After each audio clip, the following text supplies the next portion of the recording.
Aileen says after she was forced to leave her husband's body in an isolated area, she spent hours alone with this killer until she was finally rescued. Around 3:30 Sunday afternoon, Dorsey was spotted heading east on I-24, where he was involved in a chase.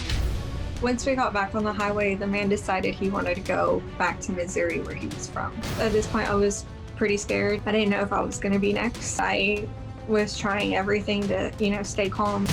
I kept telling him I needed to go to school tomorrow, and he simply just said, "Oh, you're not going to go to school tomorrow, not after everything you've just seen."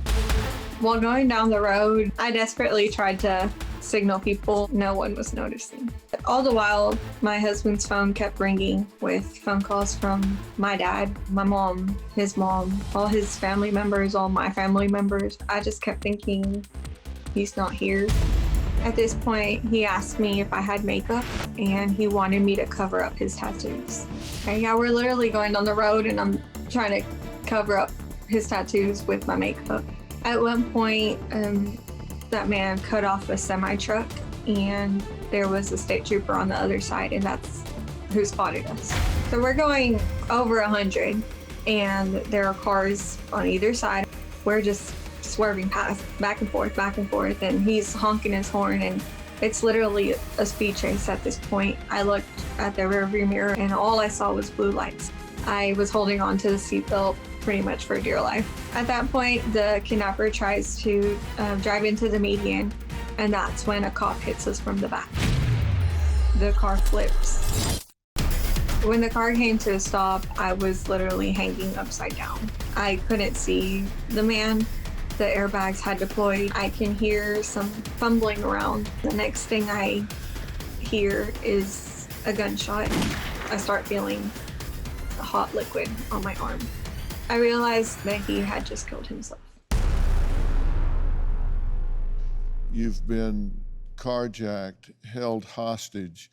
You've seen your husband murdered. Now you've been in a 100-mile-an-hour car chase and crash. And then your abductor shoots himself and his blood is running all over your body. What are you saying to yourself at this point? I'm thinking this has got to be a nightmare.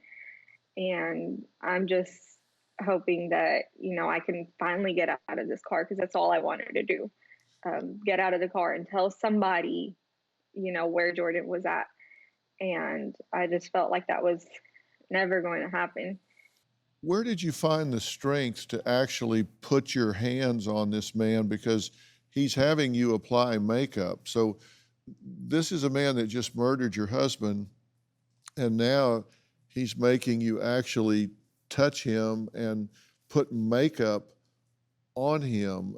That must have been horribly repulsive for you to have to get in that proximity to this monster that just killed the father of your unborn baby and the love of your life since grade school. What did you say to yourself when you're having to do that?